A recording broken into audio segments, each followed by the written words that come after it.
Hello friends नमस्कार जय जगन्नाथ।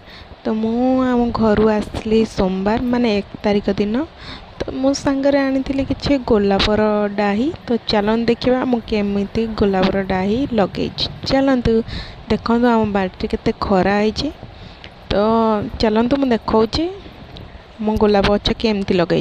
गोटे बाल्टी रे मु किछि बाली नहीं बाली रे मु गोलाप डाही को केंची देछि तापर पानी देथिली आ वर्षा होला पर आहुरी पानी देथिला किंतु एति कथा मो गछ बंची जाइछि। तो आपन तो एई ट्रिक रे गछ लगांतु निहाती भाबे बंचिबो। चलतु मुझे देखेबी आहुरी मु मंजी पकईली ड्रैगन फ्रुट्र सेटा भी गछ होइछि किछि गछ मरी जाइछि आ किछि गछ बंचिछि। तो आहुरी मु गछ लगे से हूँ देशी कमला गछ से गछ लगे नी मो मंजी पकईली मंजी पकेबार देशी कमला गछ भी होइछि मोर आ मोर बहुत बड़ गोलाप गछटा अच्छी ताकू मु काटी देइतिली से पुणी बढ़ी जाइछि से हूँ पिंक कलर गोलाप फूल।